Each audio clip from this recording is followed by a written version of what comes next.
Ah, vivre dans un appartement haussmannien. C'est vrai, c'est le charme de Paris, l'histoire, le cachet.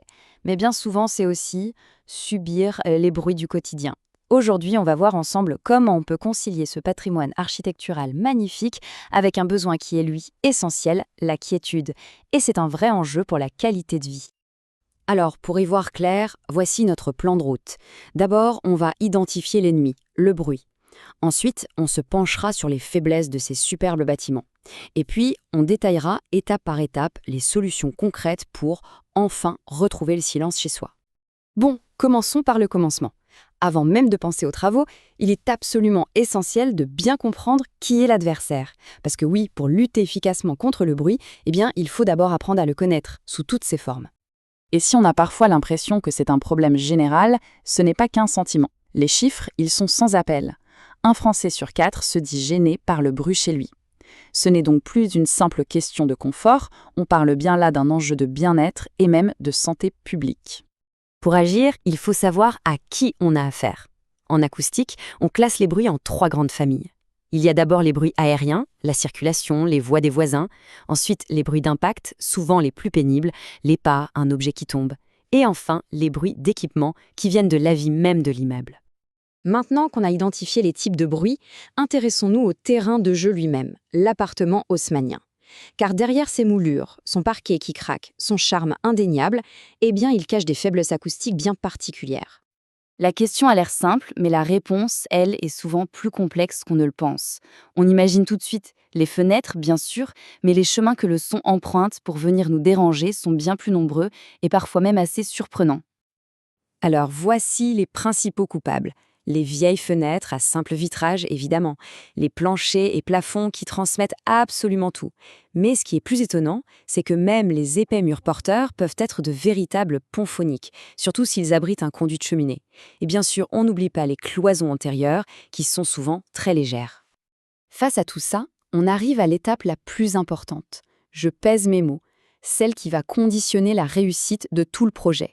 Avant de dépenser le moindre euro, il y a un passage obligé, non négociable, le diagnostic professionnel. Et cette citation, tirée de notre source, elle résume parfaitement l'enjeu. L'isolation acoustique, c'est une science. Tenter de bricoler une solution vue sur Internet mène quasi systématiquement à des dépenses inutiles pour un résultat très très décevant.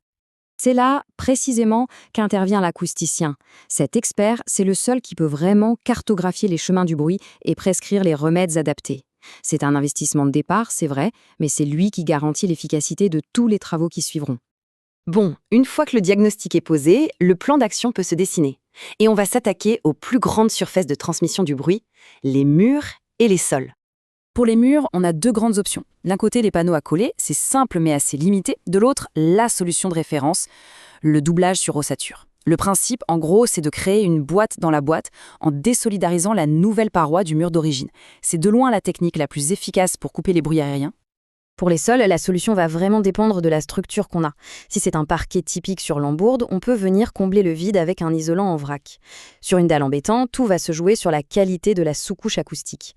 Et pour le carrelage, ça demande des panneaux isolants spécifiques posés juste en dessous. D'ailleurs, pour une grande surface carrelée, l'opération est plus lourde, car le but, c'est une désolidarisation parfaite. Ça veut dire qu'il faut poser un isolant, des bandes sur les côtés pour éviter les ponts phoniques, et ensuite couler une nouvelle chape légère avant la pose finale. C'est une intervention conséquente, mais c'est le prix de l'efficacité. On a traité les murs et les sols, mais le bruit, il est malin, il se faufile partout. Il faut donc aussi s'attaquer au plafond et à toutes les ouvertures, sans exception. Pour le plafond, la solution royale, même si elle est coûteuse, c'est le faux plafond acoustique. Comme pour les murs, le secret, c'est la désolidarisation. On suspend une nouvelle structure qui ne touche absolument pas le plancher du voisin du dessus. C'est comme ça qu'on piège les bruits d'impact. Pour les fenêtres, ce qui est intéressant, c'est que tout ne se joue pas sur le simple fait d'avoir du double vitrage. Pour une performance optimale, il faut un vitrage dit asymétrique, avec 2 épaisseurs de verre différentes. Et au niveau de la pose, face à un bruit de rue intense, la dépose totale de l'ancien cadre est bien plus efficace qu'une simple rénovation. Et enfin, n'oublions pas la porte d'entrée. C'est souvent le maillon faible de toute l'isolation.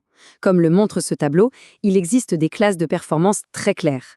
Choisir la bonne porte, c'est crucial, parce qu'une porte peu performante peut anéantir à elle seule tous les efforts qu'on aura faits dans le reste de l'appartement.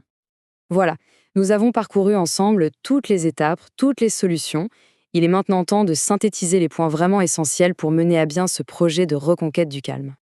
Pour résumer, la réussite d'une isolation phonique, ça repose sur 4 piliers qui ne peuvent pas fonctionner l'un sans l'autre. Tout part du diagnostic d'un expert. C'est lui qui permet de choisir les bonnes techniques. Ensuite, l'approche doit être globale parce que le bruit s'engouffre dans la moindre faille. Et enfin, la meilleure solution du monde ne vaut rien sans une mise en œuvre parfaite. La qualité de la pause est absolument cruciale. On termine avec cette question. Dans une ville aussi intense, aussi vibrante que Paris, aspirer au silence, ce n'est pas juste une question de confort. C'est peut-être finalement la définition même du luxe aujourd'hui. Pouvoir choisir de fermer sa porte au tumulte du monde pour se retrouver, chez soi, en paix.